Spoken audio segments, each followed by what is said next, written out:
Damos gracias a Dios porque nos permite reunirnos. Bienvenidos a quienes nos visitan por primera o segunda ocasión. Le voy a invitar a que abra su Biblia, por favor, en el libro de Gálatas o la epístola a los Gálatas, capítulo 1.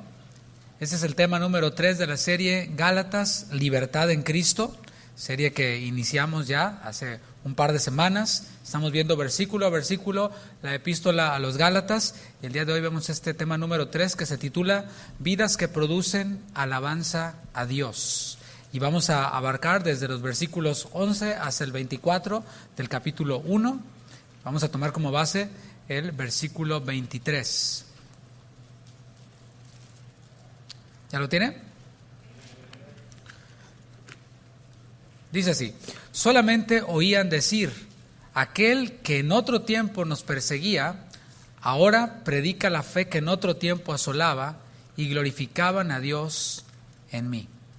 Siempre que vemos la intervención divina, cuando Dios interviene, hay una transformación. Y ahí tienes, por ejemplo, tú en Génesis, podemos encontrar ahí el mejor ejemplo, ¿no?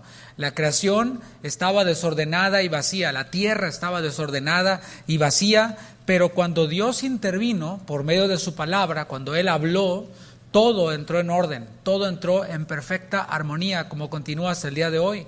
Lo mismo ocurre con las vidas de los hombres. A causa del pecado, el hombre quedó separado de Dios y por tanto la vida del hombre viene a ser un desorden, ¿sí o no? ¿Cómo eran nuestras vidas antes de Cristo? ¿Cómo son las vidas de aquellos quienes no conocen a Cristo? Un desorden en todo. Pero cuando Dios interviene a través de la predicación del Evangelio, todo aquel quien oye el Evangelio, todo aquel quien cree en ese Evangelio, se arrepiente y viene a ser una nueva criatura, una nueva creación. La Biblia, de hecho, lo ilustra de diversas formas. Lo ilustra, por ejemplo, como un muerto que ha pasado de muerte a vida. Esa intervención de Dios lo ilustra de esta forma. También lo ilustra como un nuevo nacimiento, alguien quien vuelve a nacer. También lo ilustra como alguien quien ha sido trasladado de un reino a otro reino, del reino de las tinieblas al reino de la luz. Un ejemplo muy claro es cuando vas de un país a otro país. En un país hay unas reglas, hay unas normas, cruzas la frontera para llegar a otro país y son otras normas, otro comportamiento, otra cultura. Bueno, así ocurre también y es como lo ilustra la palabra. Somos trasladados de un reino a otro reino, del reino de las tinieblas al reino del amado Hijo Jesucristo. También la palabra ilustra esta transformación como una reconciliación. El hombre siendo enemigo de Dios a causa del pecado, y ahora siendo reconciliado con Dios y ahora siendo hijo de Dios. Y como podemos ver, creer en Cristo no se limita solamente a adquirir información. O sea, creer en Cristo no es solamente adquirir información, aunque obviamente la recibimos. No se limita únicamente a asistir cada semana a un lugar. Hay personas que cada semana van al mall. Bueno, está bien, es su actividad. Cristianismo no se limita a ir cada semana o cada determinado día a un lugar. Tampoco se limita a escuchar cierto tipo de música, a vestirse de una determinada forma. Y aunque todo esto va incluido, haber creído en el Evangelio implica haber sido transformados. Diga transformados. Estamos hablando de un cambio radical. Si no hay un cambio radical en una persona que dice haber creído en Cristo, entonces es muy probable que lo que le fue presentado no fue el Evangelio. Es muy probable que aquello que esa persona dijo creer, pues no era en realidad el Evangelio. ¿Por qué digo esto y por qué lo digo con toda la seguridad? Aunque obviamente existe también el caso de que sean cristianos carnales, como habló el apóstol Pablo en la primera carta a los Corintios, pero lo más probable es que no hayan creído en el Evangelio si no ha habido una transformación en sus vidas. Y lo digo porque así lo dice la palabra en Romanos 1:16. Romanos 1:16 dice: porque no me avergüenzo del Evangelio, porque es poder de Dios para salvación.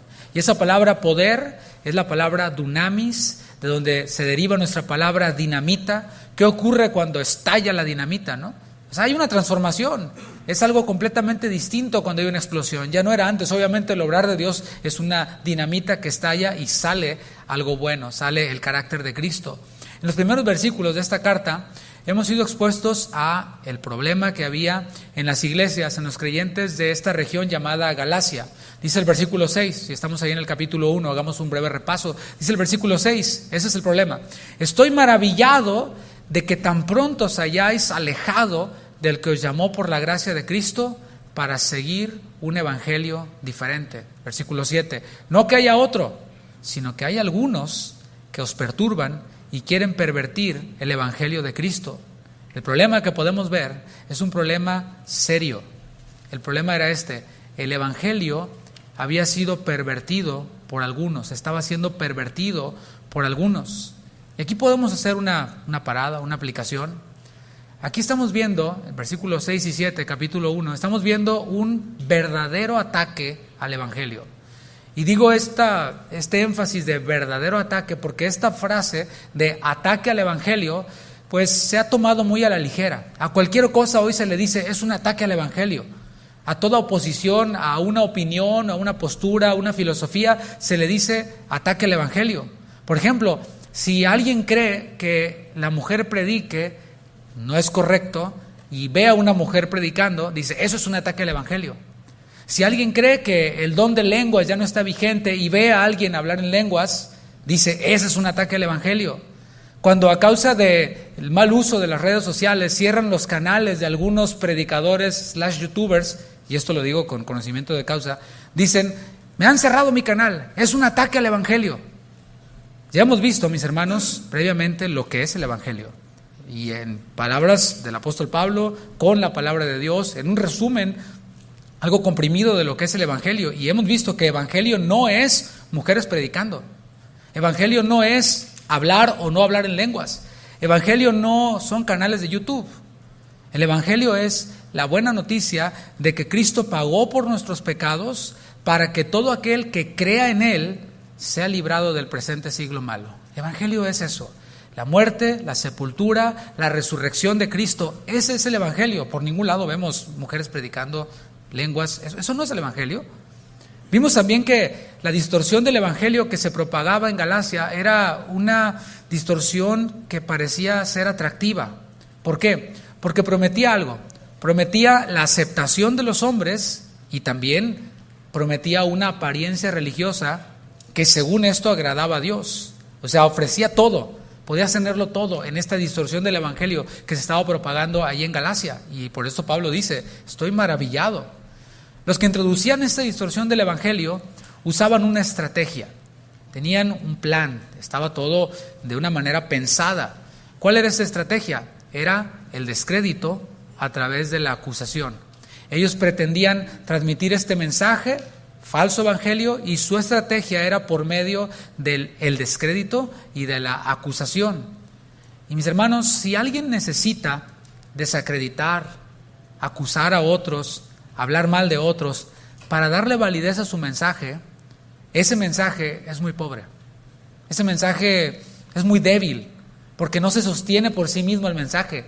Hace falta que critiquen a otros, generar controversia, generar especulación, generar pues todo este amarillismo, ¿no? Algunos creen, de hecho, que el evangelio se trata, escucha esto, de atacar a los de otras religiones.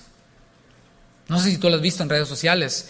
Personas que publican imágenes o fotos en donde está, no sé, una virgen o un santo y está una persona rezándole y luego una niña diciéndole ¿por qué le rezas si no te oye? Como burlándose. Bueno, algunos creen que eso es predicar el evangelio. Eso no es predicar el evangelio. Se quedó pensando, ¿verdad? Hay quienes creen que predicar el evangelio es atacar a los cristianos de otras denominaciones. ¿Sabes? Eso no salva a nadie. Burlarte de la virgen de la que sea, que adoran otras personas o que veneran otras personas, eso no los va a salvar. Eso no es el evangelio. Revisa el libro de los Hechos. Fíjate cada vez en donde Pablo predicó el evangelio y cuenta cuántas veces se burló de los dioses. No, ¿él qué es lo que hacía? Presentaba a Jesucristo y a Jesucristo crucificado. El mensaje de salvación no necesita ayuda, ni apoyo, ni nada. Así se presenta y así es poder de Dios para salvación. ¿Qué es lo que ocurre cuando acudimos a este tipo de estrategias? Que es atacar a otros y disfrazando esto como predicación del evangelio, presentación del evangelio. Lo que produce eso es cerrar los corazones. Los corazones se cierran. Y también cuando criticamos a otros de otras denominaciones, nos burlamos de ellos en redes sociales pensando que así estamos predicando el evangelio, pues simplemente lo que hace es que deja un mal testimonio. Y por cierto, esa es la estrategia de los perturbadores ahí en Galacia. Desacreditar, acusar. Esa es la estrategia de los perturbadores, porque su mensaje sí necesitaba ayuda, pues no era el evangelio. Sin embargo, como dije, el evangelio, es poder de Dios para salvación y transforma vidas. Así como Dios habló sobre esa tierra desordenada y vacía y todo vino al orden, así el evangelio transforma y trae al orden a las vidas de las personas. La primera acusación para desacreditar el evangelio era que el apostolado de Pablo, el ministerio de Pablo, no era genuino. Por eso Pablo comenzó la carta, en el versículo 1 del capítulo 1, comenzó diciendo: Pablo, apóstol, no de hombres, ni por hombre, sino por Jesucristo y por Dios el Padre que lo resucitó de los muertos. Su ministerio, su apostolado estaba siendo atacado y por esto él aclara: Jehová es el verdadero Dios y fue a través de su Hijo Jesucristo, dice Pablo, que yo fui llamado. Por tanto, el llamado es verdadero. Si mi Dios es verdadero, mi llamado es verdadero, dice Pablo. La siguiente acusación para desacreditar el evangelio era que las intenciones de Pablo no eran buenas, no eran genuinas. ¿Qué hacían ellos? Bueno, ellos distorsionaban el mensaje que Pablo estaba dando, que estaba predicando. ¿Cuál era este mensaje? Bueno, como hemos visto, Jesús murió, Jesús fue sepultado, Jesús resucitó. ¿Qué genera esto? ¿Qué produjo esto? Bueno, esto produjo que aquel quien cree en Jesucristo y se arrepiente de sus pecados tiene vida eterna. Es por gracia, dijo Pablo en Efesios. Por gracia sois salvos por medio de la fe, y esto no de vosotros, pues es don de Dios. Dios lo hizo todo en Jesucristo. El mensaje de Pablo es: la salvación es por gracia. Y entonces ellos distorsionaban el mensaje y decían: entonces no hay que hacer nada, nomás creer. Sí, no hay que hacer nada, solo creer. Ya Cristo lo hizo todo en la cruz. Yo no necesito darle un boost a lo que hizo Cristo. Yo necesito ponerle de mi cosecha.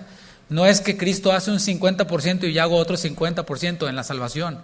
Para nada. Bueno, los perturbadores decían: ese es un mensaje muy light. Es que fácil. Pablo está presentando este mensaje para ganar seguidores. Es un gancho para ganar popularidad. Y Pablo respondió, como hemos visto en el versículo 10: pues busco ahora el favor de los hombres o el de Dios. Porque si tratara de agradar a los hombres a través de un mensaje light, no sería siervo de Cristo. Eso ya lo dejó claro Pablo, versículo 10.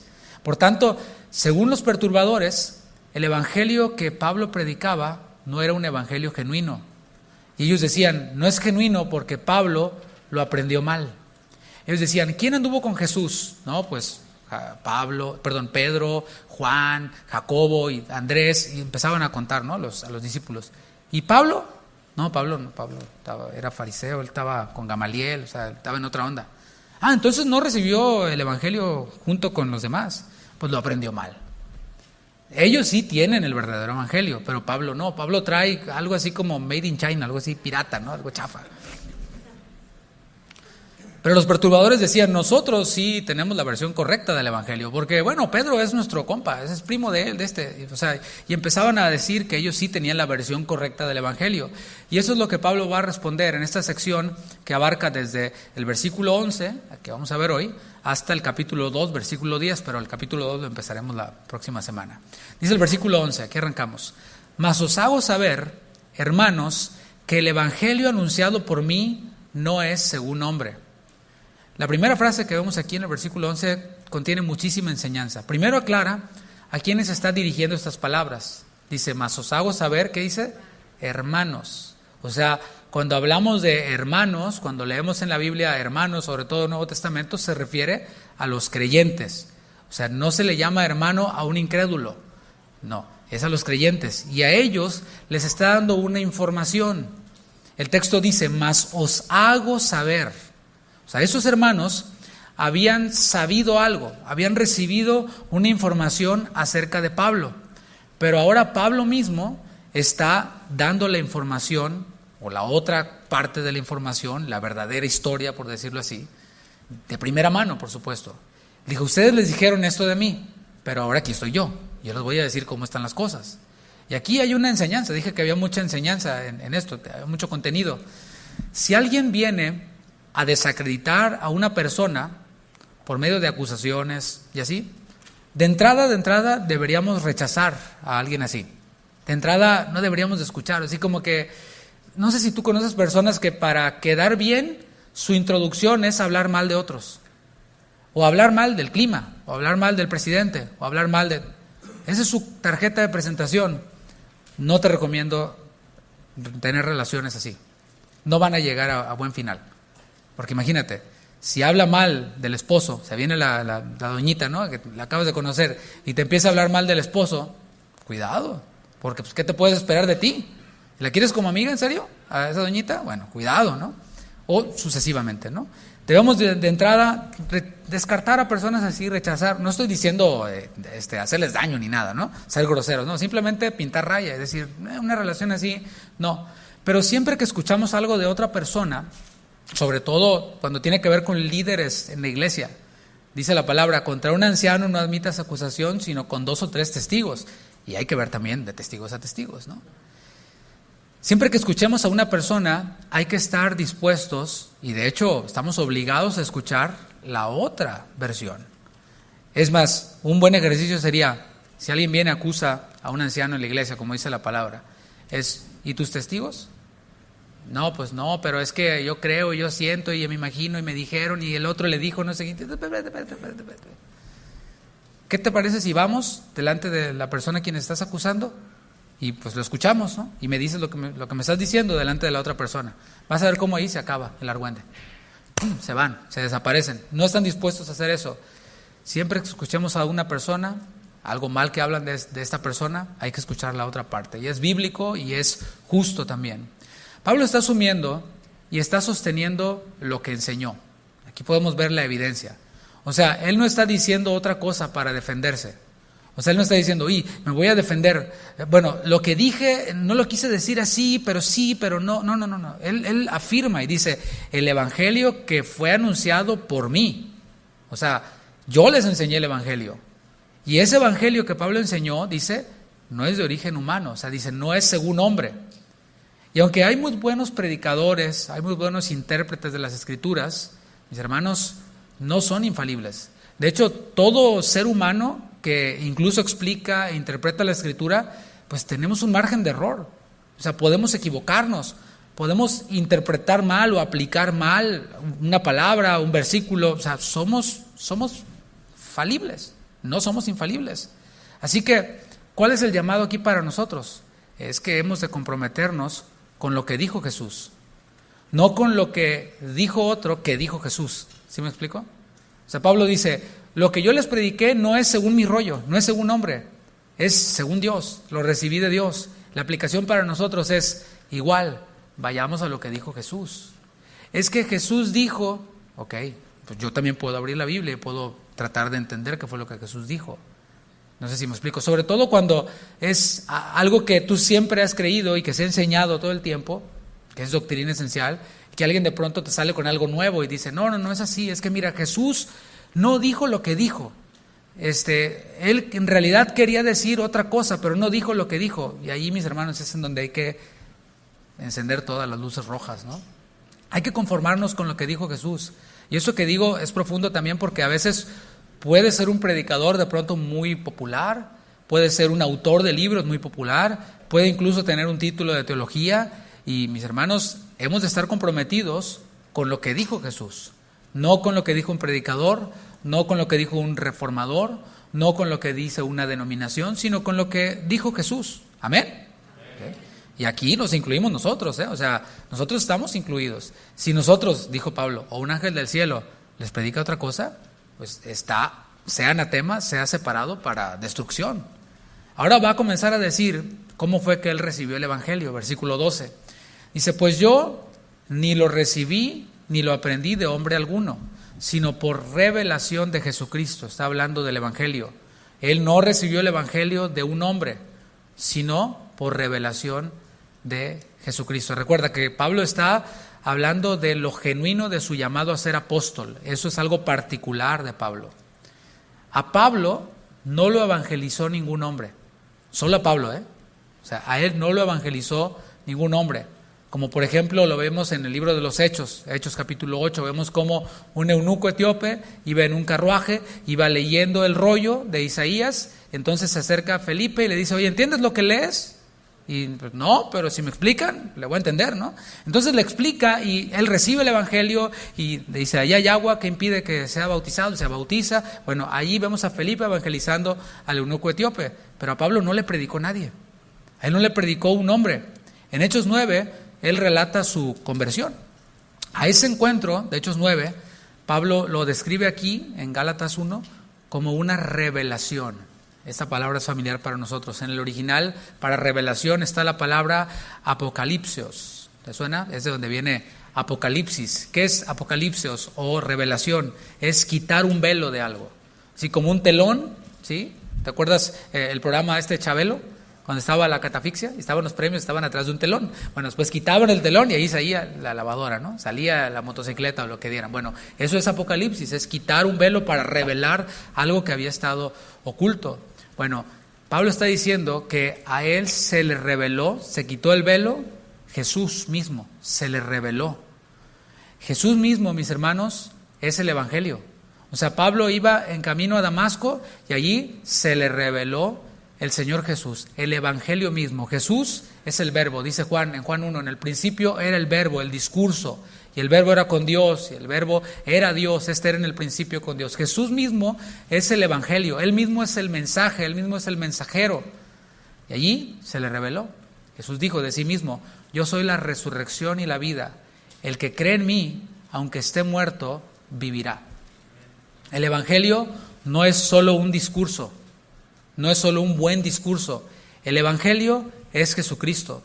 Comienza con Jesús, se trata de Jesús y concluye con Jesús. Él es el evangelio, Él es la resurrección y la vida, dice Juan 11:25. Continuamos leyendo, versículo 13.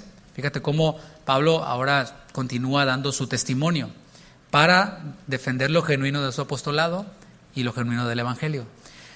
Dice, porque ya habéis oído acerca de mi conducta en otro tiempo, en el judaísmo, que perseguía sobremanera la iglesia de Dios y la asolaba, y en el judaísmo aventajaba a muchos de mis contemporáneos en mi nación, siendo mucho más celoso de las tradiciones de mis padres. Y aquí podemos comprobar algo. Pablo no está tratando de agradar a los hombres. O sea, era la acusación, ¿no? No, Pablo está enganchando a la gente para ganárselos, para ganar fans. Pero mis hermanos, ¿quién en sus 5 sentidos se presenta a sí mismo como un asesino para quedar bien con los hombres? O sea, es lo que está haciendo Pablo. Está diciendo, ya habéis oído acerca de mi conducta en otro tiempo en el judaísmo, que perseguía sobremanera a la iglesia de Dios y la asolaba. O sea, este tipo de cosas malas que hayamos hecho en el pasado, aunque hayan sido con buenas intenciones, lo que queremos es ocultarlas, ¿no? Quisiéramos borrarlas de nuestra mente. Bueno, el Señor sí no se acuerda de nuestros pecados, Él se olvida de nuestros pecados, pero a nosotros nos queda la memoria. Y no sé si te pasa a ti, pero cuando recordamos o vemos fotos, decimos, andaba bien perdido, ¿no? Y quisiera uno borrarlo. El testimonio que haya sido, ¿no? No voy a entrar en detalles. Mi punto es que no lo sacamos como presentación para nuestro currículum, ¿no? O sea, no vas a una entrevista de trabajo en donde quieres quedar bien y le dices al que te está entrevistando, no, fíjate que yo era sicario y yo maté. Oh, sí, señor, nosotros le hablamos, gracias. No haces eso, si quieres quedar bien con los hombres. Y aquí podemos comprobar esto. Particularmente en esta porción, Pablo no está usando su testimonio, que está dando su testimonio, pero no lo está usando para hablar a incrédulos. O sea, eso era válido y de hecho lo hizo. Por ejemplo, ante el rey Agripa, Pablo dio su testimonio, lo hizo en varias ocasiones en el libro de los Hechos, queda registrado, ¿no? Pero aquí, acuérdate a quiénes se estaba refiriendo, a hermanos. O sea, está hablándoles de su testimonio a los creyentes. ¿Por qué? Con una razón muy fuerte, y es que el testimonio de Pablo estaba siendo usado para acusarlo. Su vida pasada estaba siendo usada para desprestigiarlo y para desprestigiar el evangelio de Cristo. La acusación era esta. A ver, mira. Pablo, aparte que no es genuino apóstol, aparte de que nomás quiere ganar followers, aparte de que ni aprendió bien el mensaje que les anda enseñando, está todo tronado, todo distorsionado. Aparte de eso, fíjate cómo es una persona de doble ánimo. Primero los andaba persiguiendo a los cristianos, ¿no? Y ahora dice que ya quiere andar con ustedes. ¿A poco ustedes confían en alguien así? Fíjate cómo era la acusación. Alguien así no es digno de confianza. Bueno, aquí podemos ver una vez más la estrategia de Satanás. Dice la palabra que Satanás es el acusador de los hermanos y él se encarga de recordarnos nuestro pasado, en el mal sentido. O sea, hay un recordatorio de nuestro pasado que nos lleva a glorificar a Dios y decimos, gracias Señor porque me rescataste, decía el salmista en Salmo 40, de lodo cenagoso, pusiste mis pies sobre peña, enderezaste mis pasos, etcétera, ¿no? Pero hay también una voz de acusación que viene a nosotros cuando estamos adorando a Dios, cuando estamos orando, cuando estamos predicándole a alguien el evangelio. Viene esa voz a nosotros acusándonos y diciendo, ay, ¿no te acuerdas cómo eras? ¿No te acuerdas lo que hiciste? ¿No te acuerdas de esto y aquello? Y empieza esa acusación que lo que trata es de callarnos, que lo que trata es de estorbar que hagamos la obra de Dios, que hagamos la voluntad de Dios. Y te estás arreglando para ir a la iglesia o para venir a la iglesia y oyes esa voz y dices, vas de hipócrita otra vez. Pues no te acuerdas todo lo que hacías, no te acuerdas cómo te decían Sergio el bailador y Juan Charrasqueado y empieza todo este asunto. Bueno, eso es lo que Satanás hace, porque la tarea de Satanás es precisamente devorar a los creyentes, anda como león rugiente y lamentablemente hay personas que hacen equipo con Satanás y se encargan de desenterrar el pasado de los creyentes para tratar de invalidar la obra de Cristo, para tratar de invalidar lo que ahora estos creyentes son en Cristo. Hay personas así, yo conozco personas así, que el tratar de hacer equipo con Satanás, o sea, destruir la obra de Dios, pues van a eso, a desenterrar la vida pasada, el testimonio, a magnificarlo y a ponerlo así en primera fila. ¿Para qué? Para tratar de callarnos. Pero Pablo aquí estamos viendo que él dice, no tiene problema, y dice, ya oyeron de mi conducta en otro tiempo, en otra vida pasada, en mi vida pasada. Él va a usar ahora, Pablo, la misma arma con la que lo estaban acusando, la va a usar para defender el evangelio y para defender su apostolado. Esa misma arma, su vida pasada. En el versículo 13 él describe su conducta en otro tiempo. ¿Cuál era su conducta en otro tiempo? Dice, perseguía sobremanera a la iglesia de Dios y la asolaba. Eso no es algo de qué jactarse, ¿eh? No es algo de qué sentirse orgulloso. En su vida pasada, un tiempo cuando Pablo sí trataba de agradar a los hombres, él dice ahora, yo no trato de agradar a los hombres, yo soy siervo de Cristo, pero en su vida pasada trataba de agradar a los hombres. Y así éramos nosotros en nuestra vida pasada, ¿o no? En nuestra vida pasada tratábamos de agradar a los hombres, tratábamos de quedar bien con todo el mundo, sea como sea, en cualquiera de sus presentaciones. Si eres como yo, a mí me encantaba hacerme el payaso, ¿no? Y bueno, para quedar bien con todos y contar chistes y hacer reír a las personas y bueno, eso era, o con la música, o sea, ser ahí el centro de atención, ahí el payaso de todos, ¿no? Pero mis hermanos, eso era en la vida pasada. Ahora es diferente, ya no se trata de yo ser el centro de atención, sino de que Cristo sea mostrado, de que Cristo se vea y no tratar yo de provocar, atraer la atención hacia mí. Y quienes me conocen saben esto, que esa es una lucha que yo en lo personal tengo, ¿no? Y canta esto y dices, no. Y es algo que compartimos con otros pastores, ¿no? Tratamos de no agradar a los hombres como lo hacíamos en la vida pasada.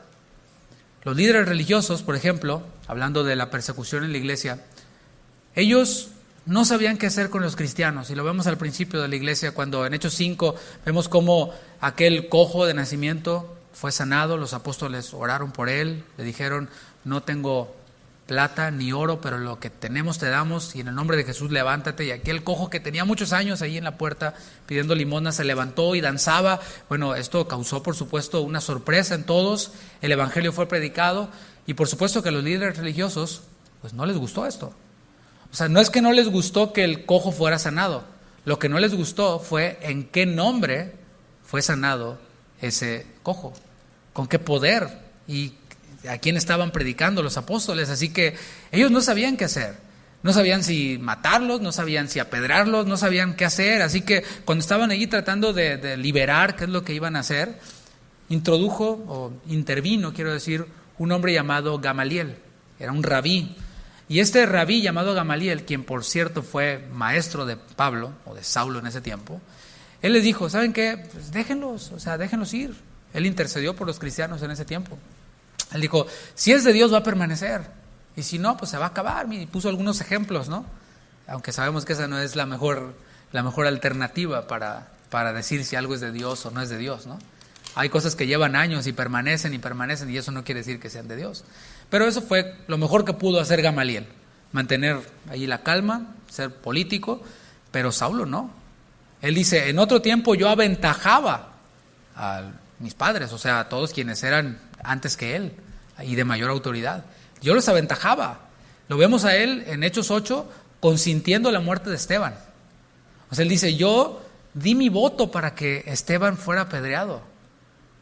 ¿Te imaginas eso en el corazón de Pablo? Y seguramente eso salía, ¿no? Ahí con los acusadores, con los perturbadores. No, sí, Pablo es un asesino. ¿Qué le van a creer el evangelio? ¿Ustedes le van a creer a este asesino? A Esteban mismo dio su voto. Y Pablo pues no lo niega. Tampoco lo dice con orgullo. Él dice, yo mismo estaba dispuesto a asolar a la iglesia. Él mismo se encargaba de ir y arrastrar a los cristianos sin distinguir edad, sin distinguir absolutamente nada. Él decía, ustedes están muy ocupados, líderes religiosos, deliberando, pero yo mismo voy a ir, no voy a esperar a que traigan un guardia, yo voy. Y él mismo los sacaba y los arrastraba. Dice en la Nueva Traducción Viviente, en Hechos 8, versículo 3, y Saulo iba por todas partes con la intención de acabar con la iglesia. Esa es la vida de Pablo en otro tiempo. Iba de casa en casa y sacaba rastras tanto a hombres como a mujeres y los metía en la cárcel. Esa era la vida pasada de Pablo. Leímos en Gálatas 1, 13 y 14 que Pablo le atribuye todo esto al judaísmo. Dice, y en el judaísmo aventajaba a muchos de mis padres. Y aquí se refiere con judaísmo a específicamente la secta de los fariseos, a esa secta a la cual Pablo mismo pertenecía. ¿Quiénes eran los fariseos? Bueno, eran un sector, una secta que se caracterizaba por su celo. Empezaron bien, empezaron separándose de las tradiciones paganas, etcétera, pero se fueron hasta el otro extremo y empezaron a añadirle elementos a la ley. Empezaron a darle incluso más valor a sus tradiciones que a la ley de Dios. Jesús mismo se enfrentó con ellos en muchas ocasiones. Y aquí podemos ver en esta mención que hace Pablo de su vida pasada como fariseo, cómo este celo que él tenía supuestamente por Dios, pues lo llevó a hacer cosas de las cuales ahora él se lamentaba. Y es que así ocurre. El celo por Dios nos guía a la santidad. Repito, el celo por Dios nos guía a la santidad personal. O sea, no deseo ofender a Dios. Tengo celo por Dios, por eso no deseo ofenderle con nada que haga, con nada que diga, con nada que deje de hacer. Sin embargo, el celo religioso, una cosa es el celo por Dios, que me lleva a la santidad, pero otra cosa es el celo religioso. El celo religioso nos lleva a transgredir la palabra de Dios, nos lleva a destruir a los demás. Esas son dos cosas diferentes, celo, pero celo por Dios y celo religioso, nada más. Y aquí está haciendo un énfasis en el celo religioso. Sin embargo, como esa característica de él en su vida pasada, pero en la epístola a los Filipenses, si vas conmigo ya a Filipenses 3, versículo 4, ahí él nos da más detalles de cómo él aventajaba a sus contemporáneos fariseos. Filipenses 3, versículo 4. Dice Pablo, aunque yo tengo también de qué confiar en la carne, o sea, en cosas de hombres, pero fíjate el énfasis que va a hacer. Si alguno piensa que tiene de qué confiar en la carne, dice Pablo, yo más, circuncidado el 8º día, del linaje de Israel, de la tribu de Benjamín, hebreo de hebreos, en cuanto a la ley, fariseo, en cuanto a celo, perseguidor de la iglesia, en cuanto a la justicia que es en la ley, irreprensible, pero cuantas cosas eran para mi ganancia, las he estimado como pérdida por amor de Cristo. Y ciertamente aún estimo todas las cosas como pérdida por la excelencia del conocimiento de Cristo Jesús, mi Señor, por amor del cual lo he perdido todo y lo tengo por basura para ganar a Cristo. Y así Pablo comienza a derribar la acusación que le hacían. Si Pablo buscara el favor de los hombres, pues se hubiera quedado allí, ¿no? Como fariseo. Porque como fariseo, pues era irreprensible en la ley. Como fariseo era celoso más que muchos, más que todos. O sea, Pablo, digamos que tenía una carrera prometedora dentro del fariseísmo. Si él quisiera agradar a los hombres, ahí se hubiera quedado. ¿Pero qué hizo? Todo lo contrario. Se echó de enemigos a todos sus contemporáneos. Pablo no desea quedarse mucho tiempo en el pasado, o sea, lo que fue antes de conocer a Cristo. Estoy hablando de esta porción que estamos viendo en Gálatas 1. Ahora, lo que va a hacer es describir su conversión. Fíjate cómo menciona solamente, brevemente, cómo era su vida en el pasado. Pero ahora va a empezar a describir su conversión y va a describir también su misión. Dice el versículo 15 de Gálatas 1, regresando a los versículos que estamos analizando. Gálatas 1:15. Dice Pablo, pero cuando agradó a Dios, que me apartó desde el vientre de mi madre y me llamó por su gracia, revelar a su Hijo en mí para que yo le predicase entre los gentiles. Ahí me voy a detener. Ahí está el llamado, ahí está la misión de Pablo. La primera frase que vemos aquí nos habla de la voluntad de Dios, la cual es buena, agradable y, ¿se la sabe? Perfecta. No lo olvide. La voluntad de Dios es buena, agradable y perfecta. Recuerde esto, porque lo que vamos a seguir diciendo y vamos a seguir viendo nos va a poner a pensar y a afirmar esto, por supuesto, ¿no? Dice Pablo, cuando agradó a Dios. La versión Biblia del Jubileo traduce esta parte, mas cuando quiso Dios. O sea, habla de la voluntad, pero también está una palabra, y es la palabra cuando, que nos habla del tiempo. Dios, mis hermanos, conoce todas las cosas. ¿Cuántos dicen amén? Él conoce todas las cosas. Él sabe cuándo van a ocurrir todas las cosas. En su omnisciencia, Él sabe todo y sabe también el tiempo de las cosas, cuándo van a pasar. Y el Señor, como decía el salmista también en el Salmo 139, aún no está la palabra en mi boca y he aquí, tú la sabes toda. O sea, el Señor conoce todo. Antes de nacer aún, el Señor ya de antemano conocía qué iba a pasar con Pablo. Antes de que Pablo naciera, el Señor ya sabía qué iba a pasar con él. Él conocía todo.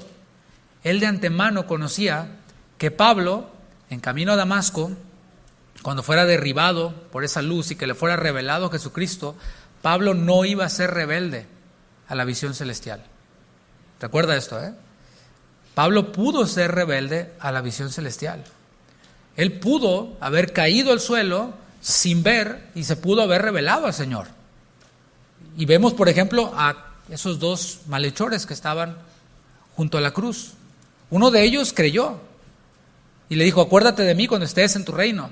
Pero el otro, teniendo a Jesús crucificado ahí mismo, se burlaba y no creyó. Así que, ¿se puede resistir? Sí, claro, se puede resistir. ¿Se puede ser rebelde? Sí, se puede ser rebelde. Y tú también conoces seguramente a muchas personas que han sido rebeldes a la revelación de Jesucristo. Así que el Señor sabía ya de antemano que Pablo no iba a ser rebelde a esta visión celestial. Por lo tanto, lo predestinó, le trazó un destino. Eso es lo que quiere decir predestinar, trazar un destino dentro del propósito de Dios. Dios tiene un propósito, Dios tiene su voluntad que es buena, agradable y perfecta, que se va a hacer sí o sí, y Él conoce a las personas de antemano, sabe quiénes van a creer, quiénes van a ser rebeldes, quiénes no, y Él utiliza personas dentro de su plan y les traza un destino dentro de su mismo plan. Espero haberme dado a entender. Por eso Pablo dice, Dios que me apartó desde el vientre de mi madre, sabiendo Dios, conociéndome Dios, qué iba a pasar conmigo, me apartó desde el vientre de mi madre. Y esto mismo ocurrió, por ejemplo, con el profeta Jeremías, o sea, con los profetas. El profeta Jeremías, en Jeremías 1:5, fue apartado desde el vientre de su madre. Isaías, en Isaías 49:1, fue apartado desde el vientre de su madre. Y el profeta, el más grande de todos, según Jesús, Juan el Bautista, también, desde el vientre de su madre, fue apartado para esta misión. Todos ellos, tanto Isaías como Jeremías, como Juan, fueron voceros, fueron mensajeros de Dios al pueblo de Israel. Y Pablo también está hablando de él como mensajero. Por esto él hace alusión a esta frase, Dios que me apartó desde el vientre de mi madre, porque él está poniéndose al mismo nivel de un mensajero de parte de Dios para su pueblo, de un mensajero de parte de Dios en caso de él para los gentiles. Así que dice Pablo, cuando quiso Dios, en el tiempo en el que Dios quiso, en el tiempo de Dios, Cristo le fue revelado. No antes, no después. Decíamos que la voluntad de Dios es buena, agradable y perfecta. Y cada uno de nosotros tenemos una historia, tenemos un testimonio, vida pasada, llamémosle así, ¿no? Pero podemos estar seguros de algo, mis hermanos, y esto para que lo medites. Ese día en el cual nosotros nos convertimos, en el cual nosotros creímos, fue el día que Dios tenía preparado para nosotros. Ese fue el día exacto. O sea, no nos adelantamos, no nos tardamos mucho, y si tú no has creído en Cristo, hoy puede ser el día. O sea, cada día es el día de salvación. Así que no vayas a salir con que no, es que seguramente todavía no es mi día. No, si no has creído, si oyes hoy su voz, no endurezcas tu corazón, dice la palabra. Y hoy es el día de salvación, hoy el Señor está llamando, no lo dejes para después. Esto lo dejo como paréntesis. Y volviendo con nosotros, ¿no? Quizás al pensar en nuestra vida pasada, nos preguntamos, o a veces quizás hasta reclamemos, ¿no? ¿Por qué no creí antes? ¿Por qué no conocí a Cristo antes? Si hubiera conocido antes, no hubiera pasado esto en mi vida, ni esto doloroso, ni esto, ni esto, ni esto. Pero, mis hermanos, cuando quiso Dios, nosotros fuimos salvos. O sea, todo ese dolor que estuvo en nuestra vida pasada, bueno, el Señor lo utiliza, dice su palabra, para su gloria. A los que aman a Dios, todas las cosas, incluida nuestra vida pasada. Dice todas las cosas, no algunas, todas, incluida nuestra vida pasada, nos ayuda a bien. Esto es conforme a los que a su propósito han sido llamados. Entonces, ¿qué podemos hacer o qué debemos de hacer? Bueno, utilizar todo eso que nosotros vivimos ahora para su gloria. Traerlo en nuestra mente y glorificar a Dios. Pero también el Señor nos permitió vivir situaciones para comprender a otros. A lo mejor Dios te sacó de las drogas. Bueno, gloria a Dios, pero ahora eso que pasó, que tú hubieras querido que no hubiera pasado y que tú quizás hubieras dicho, ojalá nunca me hubiera llevado ese cigarrillo de marihuana a mi boca, a mis labios, bueno, ya pasó. Ahora utilízalo eso para la gloria de Dios y predícales a quienes les gusta eso y así sucesivamente, cualquiera que sea tu testimonio. En el versículo 16, que vamos a ver, vemos cómo el Padre le reveló a Pablo a su Hijo Jesucristo y lo hizo con un propósito. Todo lo que hace Dios lo hace con un propósito. Versículo 16, cuando vino el tiempo, cuando Dios quiso revelar a su Hijo en mí, dice, para que yo le predicase entre los gentiles. Y notemos, en el versículo 16 no dice revelar a su Hijo a mí, ¿sí te fijas? Dice revelar a su Hijo en mí. Son dos cosas diferentes. Una cosa es conocer de Cristo y otra cosa es conocer a Cristo y que Cristo more en nosotros. Son dos cosas completamente distintas. Hay personas que estudian, no sé, de pronto información, les gusta investigar y cultura general le llaman ellos, ¿no? No, pues voy a estudiar la vida de Jesucristo este año, ¿no? El año pasado fue la de Buda, ahora voy a estudiar la de Jesucristo y aprenden de su vida y lo que dijo, qué bonito, qué padre. Bueno, y conocen. Hay algunos que conocen más que algunos cristianos, ¿no? Que algunos creyentes. Para vergüenza nuestra lo digo. Pero eso es una cosa. Y otra cosa es que Cristo more en mí. Que Cristo habite en mí. El hecho es que el Señor nos salva con un propósito, dice aquí Pablo. Dice, cuando Dios quiso revelar a su Hijo en mí y ahí está el propósito. El Señor nos salva con un propósito. Dios te salvó con un propósito. Si no has creído, Dios te quiere salvar para un propósito. Y no tu propósito, no mi propósito, sino su propósito. Efesios 2:10 dice, porque somos hechura suya, creados en Cristo Jesús. Ahí está, en Cristo. ¿Para qué? Para buenas obras, las cuales Dios preparó de antemano para que caminásemos, para que anduviésemos, viviésemos en ellas. En el caso de Pablo, su llamado primero le fue revelado a un hombre llamado Ananías. En Hechos 9:15 podemos ver cómo ocurrió esto en la conversión de Saulo, Pablo. Él quedó ciego y vino este hombre Ananías a orar por él, pero Dios le reveló a Ananías, quien oraría por Saulo para que recuperara la vista, le reveló a él ¿Cuál era el propósito que tenía para con Pablo? Dice Hechos 9:15 en la segunda parte. Eso le dijo Dios a Ananías. Instrumento escogido me es este. Instrumento escogido me es Pablo. Fíjate que no se enfoca tanto en el escogido, en el ser escogido. Se enfoca más bien en el propósito. ¿Escogido para qué? Dice, para llevar mi nombre en presencia de los gentiles y de reyes y de los hijos de Israel. Ahí está el propósito. Si tú eres salvo, hemos de preguntarnos, ¿cuál es el propósito en el cual Dios me va a usar dentro de su voluntad? ¿Para qué me escogió? Primeramente, Efesios 2:10 nos muestra que para buenas obras. O sea, no es que yo ando bien mal porque Dios no ha puesto en mí el querer como el hacer por su buena voluntad. No, cálmate, no es así.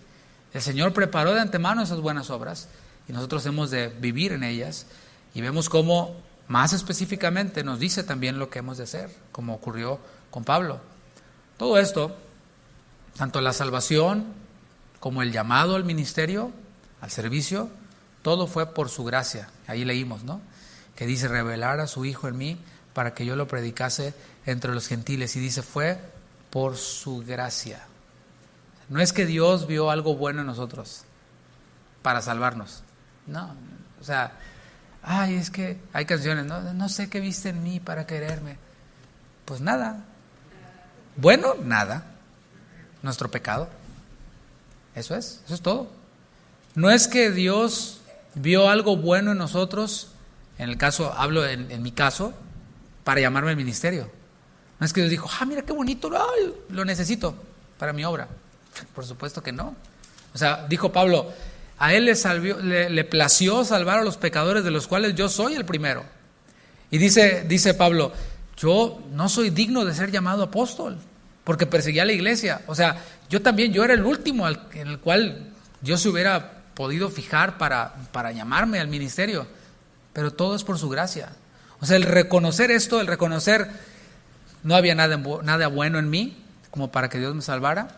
No había nada bueno en mí para que Dios me use en su plan, en el ministerio.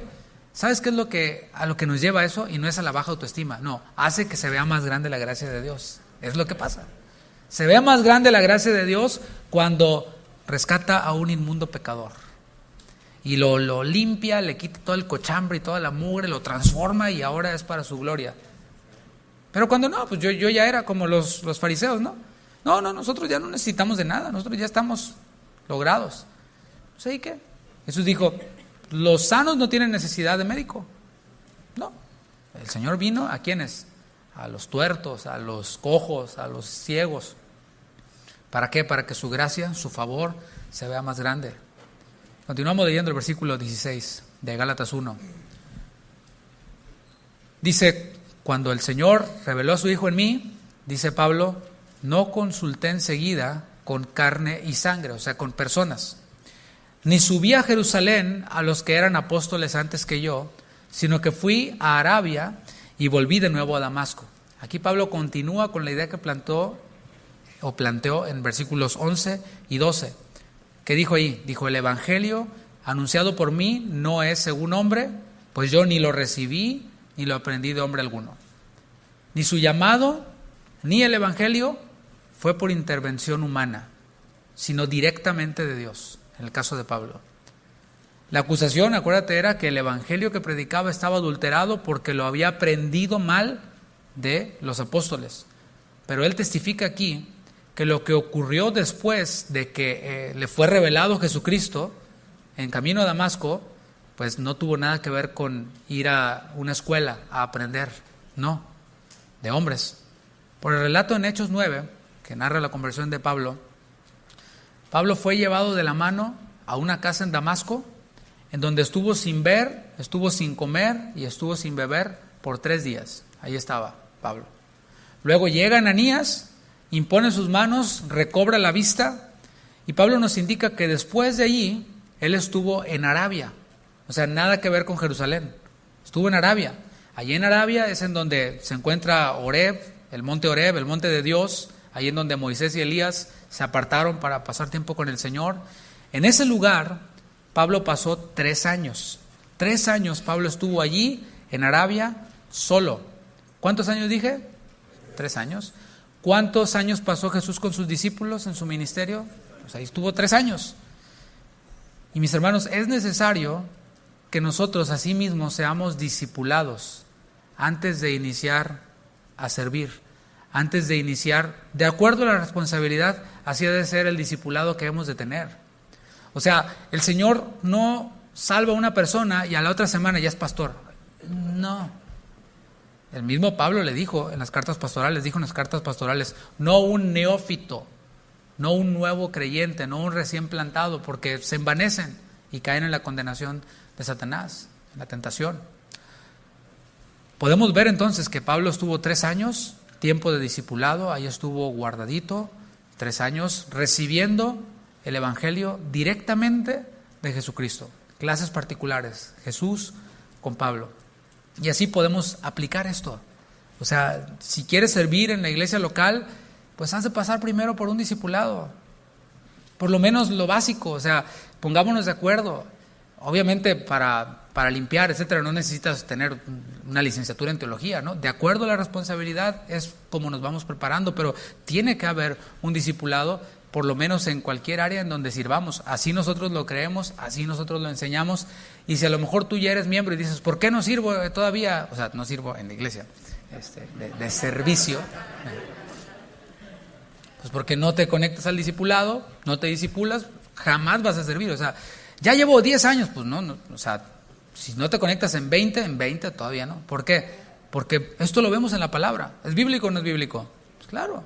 Los diáconos que servían a las mesas, pues también eran varones de buen testimonio, conocidos por todos, llenos del Espíritu, llenos de sabiduría, llenos de fe. Bueno, esos eran personas, bueno, igual lo vemos aquí en la Escritura. Debemos de sentarnos a aprender el ABC. Nunca vamos a terminar de aprender.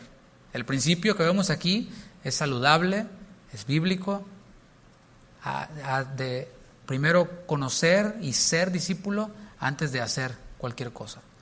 Pablo relata que después de ir de Arabia volvió de nuevo a Damasco y en aquel lugar, ahora sí, comenzó a asistir a las sinagogas, los lugares en donde se enseñaban las Escrituras. En las sinagogas se prestaba para que los asistentes pudieran hablar, pudieran exponer, y más si eran rabinos, como era el caso de Pablo. Bueno, ahí se le abrió la oportunidad y Pablo empezaba a predicar. Allí predicaba a Cristo. Y eso, por supuesto, causó oposición en las sinagogas. En 2 Corintios 11:32 podemos ver qué fue lo que ocurrió en esta etapa de su vida, cuando él, después de 3 años en Arabia, empieza ahora a predicar a Cristo en las sinagogas, ahí en Damasco. 2 Corintios 11:32 dice, en Damasco, ¿qué pasó en Damasco? El gobernador de la provincia del rey Aretas guardaba la ciudad de los damasenos para prenderme, para atraparme, para encarcelarme. 33, y fui descolgado del muro en un canasto por una ventana y escapé de sus manos. A los hermanos allí lo ayudaron, lo rescataron, salvaguardaron su vida. Y aunque existen varias versiones sobre la cronología exacta, o sea, qué ocurrió primero y luego qué ocurrió, no debemos de perder de vista que lo que Pablo está planteando es que él no recibió el Evangelio de boca de los apóstoles. No lo recibió en Jerusalén, sino directamente de Jesús. Luego, continuamos leyendo versículo 18 de Gálatas 1. Vamos a ver cómo estuvo ahora sí en Jerusalén, después de 3 años que estuvo allá y luego el tiempo que estuvo en Damasco. Y aquí está dando más evidencias de que no estuvo en Jerusalén recién convertido, recibiendo o aprendiendo algo. Ya lo sabía él. Dice Gálatas 1:18, después, pasados 3 años, subí a Jerusalén para ver a Pedro y permanecí con él 15 días nada más. O sea, no aprendes todo el consejo de Dios para ser un apóstol en 15 días. Lo deja claro aquí. Pero no vi a ninguno de los otros apóstoles, sino a Jacobo, el hermano del Señor. En esto que os escribo, he aquí delante de Dios que no miento. Bueno, aquí vemos que en Jerusalén se entrevistó con Pedro, platicó con Pedro. La convivencia que tuvo Pablo con Pedro en esta visita a Jerusalén duró 15 días. Durante 15 días seguramente platicaron sus testimonios, seguramente Pedro tenía mucho que platicar de sus vivencias, de cómo vio al Señor resucitado y todo eso. También Pedro le compartió, o Pablo le compartió a Pedro lo que había recibido del Señor, seguramente. Y en ese breve periodo también vio a Jacobo, el medio hermano del Señor, aclara él, quien, por cierto, no era de los 12, pero sí ejerció un liderazgo en la iglesia de Jerusalén después. A los demás apóstoles dice que no tuvo oportunidad de verlos. ¿Por qué fue esto? Pues mis hermanos, como hemos visto ya en la vida de los apóstoles, al final de sus vidas, ya en la iglesia los vemos a todos ocupados. O sea, no estaban en la oficina o así con los pies arriba del escritorio, no. O sea, andaban chambeando, andaban haciendo lo que el Señor les había encargado hacer. Así que en ese momento, cuando Pablo llegó, pues no estaban, andaban fuera, andaban trabajando en la obra de Dios. Y al final de esta oración, en el versículo 20 afirma y dice, esto es verdad, esto que os escribo delante de Dios que no miento. Está hablando bajo juramento, está afirmando esto o bajo juramento. Versículo 21, después fui a las regiones de Siria y de Cilicia. Aquí, después de su breve paso en Jerusalén, Pablo va a estas regiones que menciona aquí, Siria y Cilicia. Allí en Cilicia Oriental se encontraba una ciudad llamada Tarso, de donde Pablo era originario, su tierra natal. ¿Qué hizo Pablo ahí en Tarso, en su tierra natal? Seguramente les predicó a sus familiares, a sus conocidos. Y él llegó aquí a causa de la persecución de los griegos. Y aquí podemos ver una aplicación para nosotros. En esta visita de Pablo a Tarso, podemos ver que todos tenemos este llamado. El llamado de predicarles a los que son cercanos a nosotros. Somos llamados, quizás antes de hacer cualquier cosa en la iglesia, de lo que sí somos llamados y estamos llamados siempre, o a eso estamos llamados siempre, es a ir con los de nuestra casa, con los de nuestra familia, para contarles cuán grandes cosas ha hecho el Señor con nosotros, cómo ha tenido misericordia de nosotros. Esto es lo que nosotros tenemos todos como llamado y podemos imitar a Pablo allí. El paso de Pablo por estas regiones de Siria, de Cilicia, fue conocido, se propagó que Pablo andaba por ahí y llegó hasta la región de Judea. En Judea se enteraron de cómo Pablo andaba predicando. Sin embargo, en aquella ocasión los de Judea no pudieron conocer personalmente a Pablo, solo oyeron que andaba por ahí, lo dice en el versículo 22. Dice, y no era conocido de vista a las iglesias de Judea, que eran en Cristo. Estos primeros cristianos de la región de Judea sí que conocían a Pablo en su vida pasada. De hecho, muchos de ellos salieron de Jerusalén hacia Judea a causa de la persecución. Versículo 23. Solamente oían decir, aquel que en otro tiempo nos perseguía, ahora predica la fe que en otro tiempo asolaba. Por todos lados se oía de la transformación de Pablo. Por todos lados. Antes era perseguidor y ahora era predicador de esa fe que antes perseguía. Aquí vemos cómo ellos hablaban de el cazador siendo cazado. Y ahora hablando de esta fe. Oír eso, mis hermanos, producía una reacción en los creyentes. Dice el versículo 24, y glorificaban a Dios en mí. Los que oían de la transformación de Pablo, glorificaban a Dios. Decían, gloria a Dios. ¿Puedes decir eso de alguien a quien conoces, quien fue transformado por el Señor? Que ves cómo era antes y ves cómo lo ha transformado el Señor y dices, gloria a Dios. ¿Sí? ¿Te ha pasado? ¿Te pasa? Cuando nosotros funcionamos en el propósito de Dios, le damos gloria a Dios. O sea, no estoy hablando de historias de éxito y que ahora traes un mejor auto. Eso lo consiguen hasta los del mundo. O sea, aquí no estamos hablando de eso. No estoy diciendo que esté mal. O sea, si eres bueno para hacer negocios y los haces rectamente y todo y te va bien, qué bueno, qué bueno. Pero eso pues los del mundo también lo consiguen. O sea, no se trata de buscar eso para que nos admiren y digan, gloria a Dios. No.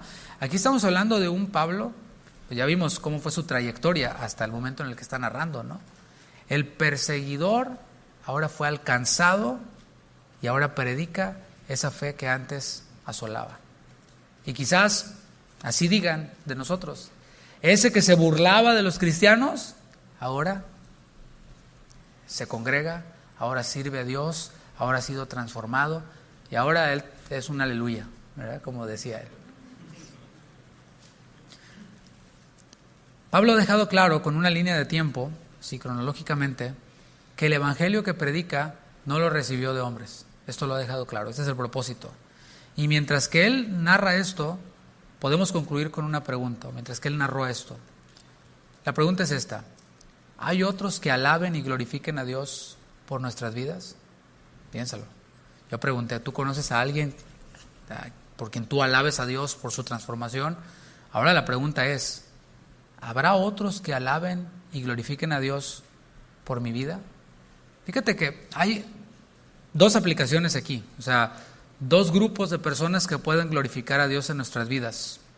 Una son los incrédulos, ¿sí? O sea, la palabra dice en 2 Corintios 3, 2 al 4 que somos cartas abiertas leídas por los hombres. O sea, eso es en el lado de los incrédulos. O sea, que nuestras vidas reflejen un antes y un después del Evangelio. O sea, estaba mi vida antes del Evangelio, llegó el Evangelio a mi vida cuando quiso Dios y ahora hay un después. Y esto incluye muchas cosas. Incluye, por ejemplo, nuestras redes sociales. ¿Cómo se ven nuestras redes sociales?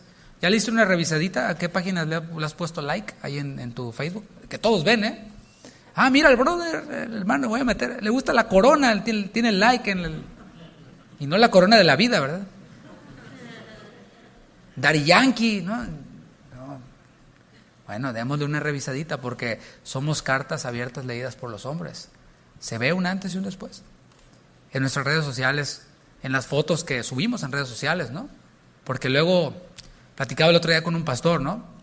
Decía el pastor que él cuando conoce a alguien o le pide consejería a alguien, él va y se mete al Facebook de las personas. Yo no hago eso, pero él lo hacía, ¿no? Y me decía, no, creo que ya no lo voy a hacer, porque dice, hay hermanitas que se acercan y dicen, ay, pastor, deme consejería. Te metes a sus Facebooks y dices, ¿tú no puedes verlo? De la manera en cómo se visten y cómo toman fotografías, todas provocativas, así es, tú sabes, ¿no? Las hermanitas, bueno, pues que se vea la transformación, ¿no? O sea, la pregunta es, ¿se está viendo la transformación en mi vida a través de mis redes sociales? ¿Se está viendo la transformación en mi vida en nuestra familia? O sea, no en cuántos hijos tienes, porque pues para tener hijos nos pintamos solos los latinos, ¿no? No, si tienes una familia, mira, numerosa, bueno, qué bueno, está bien, si esa es tu onda, está bien, échale ganas, ¿no? Pero el punto aquí es cómo es nuestro trato con nuestra familia. ¿Hay un antes y un después? ¿O eres de los que van a la iglesia y todo y aquí aleluya, pero en tu casa, cállate, y le hablas así a tus hijos? Inútil. Y le hablas a tu esposa con sarcasmo y le hablas ásperamente, o la esposa se burla del marido dentro de la casa. Bueno, eso también tiene que ver con nuestra transformación. Y eso también, aunque quizás con el calor de las situaciones no nos damos cuenta, muchos están observándonos. Varón, muchos incrédulos están observando cómo tratas a tu esposa, cómo le hablas a tu esposa, cómo les hablas a tus hijos, las decisiones que tomas, los negocios que haces, todo está siendo observado. ¿Acaso está nuestra vida demostrando una transformación de lo que era antes, de lo que es después? No, el compadre es el mismo, nada más que ahora va a la iglesia, pero es igualito. Eso no es glorificar a Dios. Eso más bien es vituperar el nombre de Cristo. Si no puede decir amén, diga, oh, man. Esto incluye también nuestro desempeño laboral. O sea, antes en nuestra vida pasada, ¿cómo éramos en el trabajo? ¿Cómo somos ahora? ¿Seguimos llegando tarde? ¿Yéndonos temprano? ¿Seguimos diciendo que trabajamos 40 horas cuando trabajamos 30? Al fin que todos lo hacen. Bueno, hay una transformación allí. Todo eso, mis hermanos, todo eso cuenta. No para salvación, por supuesto, ¿no? Pero la pregunta es esta, ¿no? ¿Están otros glorificando a Dios en mi vida? Me estoy aguantando el mensaje del domingo, no quiero spoilerearlo, pero por ahí va, más o menos, para que se vaya preparando, ¿no? Esto se ve también en nuestra fidelidad al Señor. Y cuando hablo de fidelidad al Señor, hablo de nuestra comunión con Dios. O sea, no es de que, pues hoy sí leí la Biblia, en 2 semanas no. Y luego quiero leer todo lo que no leí en las 2 semanas, y así, ¿no? O sea, pero para otras cosas sí somos bien constantes. Mis hermanos, Esto tiene que haber un antes y un después. De cuando recién nos convertimos, cómo vamos avanzando ahora en nuestra fidelidad, en nuestra iglesia local. O sea, cómo era nuestra vida antes. Fíjate, para ir concluyendo, estoy concluyendo. Y ya los de multimedia ya saben que es media hora cuando digo voy concluyendo. El otro día me dijeron. El punto es, fíjate, cómo está Pablo antes de conocer a Cristo, antes de que Cristo le fuera revelado. Se iba y arrastraba a los cristianos y nada lo detenía, y iba firme y iba echándole todas las ganas, ¿no? Viene el evangelio a su vida y ese mismo ímpetu que tenía para perseguir a la iglesia, ahora más lo tiene para predicar el evangelio. O sea, ay no, pastor, es que está bien lejos, es que hay mucho tráfico. Bro, cuando andabas en el mundo, te ibas hasta Dallas nomás para emborracharte con tus compas y te regresabas todo desvelado y todo faroleado. Pero ahora no, ahora te sale lo muy responsable, ¿no? Y así pudiera poner más ejemplos, ¿no? Cada uno sabemos, y yo hablo por mí, porque yo también tuve una vida pasada. Y cuando recuerdo y digo, no, o sea, todavía le puedo echar más ganas, porque cuando andaba en mi vida pasada, pues ahí sí, y Cristo es digno, el Señor es digno. Y el punto aquí es que el evangelio se ha de ver, que es visible la transformación. ¿Otros acaso están glorificando a Dios por esa transformación en mi vida? Te invito a que te pongas de pie. Y yo sí quiero decir algo para terminar. Y yo alabo a Dios, glorifico a Dios por las vidas de muchos aquí. Y no les estoy tratando de endulzar el oído. Yo veo caras aquí, veo personas aquí que han sido transformadas, que sus vidas reflejan el poder del evangelio. Incluso las vidas de algunos de ustedes me animan a mí, me motivan a mí a ser mejor, a hacer las cosas mejor, a prepararme más y a estudiar mejor y enseñar mejor, porque veo las obras de muchos de ustedes y yo sé que no vienen a perder el tiempo, yo sé que vienen a recibir palabra, y yo alabo y glorifico a Dios por las vidas de muchos de ustedes, cómo el poder de Dios los ha transformado y cómo ese mismo poder que resucitó a Cristo de los muertos los va a seguir perfeccionando. Entonces dicen amén. Inclina tu rostro, vamos a orar. Termino haciendo un llamado, porque como dije al principio de la enseñanza, hoy puede ser el día que marque un después en tu vida. Hoy puede ser ese día. De hecho, yo no te puedo garantizar que mañana pueda ser el día, pero sí te puedo garantizar que hoy es el día para ti. Dios te está llamando. Y yo me siento tan honrado, tan feliz de poder decir así con toda libertad: Dios te está llamando hoy, si no le conoces. Hoy es el día de salvación. Y hoy puede ser el día que tú digas: hoy fue viernes 11 de febrero, el después en mi vida. El día que marcó un después en mi vida, cuando me encontré con el evangelio. Porque has oído el evangelio. El evangelio es: Cristo murió por nuestros pecados, Cristo fue sepultado y al tercer día resucitó. Y si tú crees en Él, tienes vida eterna. Mueres al pecado y resucitas a una nueva vida. Las cosas viejas van a quedar atrás, van a quedar solo como un recordatorio de la gracia de Dios y como un testimonio en el cual tú podrás decir: el evangelio es poder de Dios y transforma. Así que ahí en tu lugar, si estás escuchando este llamado de Dios, simplemente dile: Señor, he oído tu evangelio, perdona mis pecados. Yo creo que Cristo lo hizo todo. No hay nada que yo pueda aportar, no hay nada que yo pueda añadir. Cristo lo hizo todo. Y yo me dejo caer en tus brazos para que tú me renueves día con día, para que me hagas una nueva criatura y para poder caminar en ti. Oramos, Señor, por si alguien está haciendo esa oración aquí. Obra, Padre, no hay nada que yo pueda manipular o hacer. Es tu palabra la que cae en buena tierra. Esa semilla de tu evangelio cae en los corazones y produce su fruto en su tiempo. Pero, Señor, oramos para que cada vez más personas, ya sea aquí o cuando mis hermanos salgan de aquí y prediquen, que más personas te conozcan, porque esa es tu voluntad, que ninguno perezca, sino que todos procedan al arrepentimiento.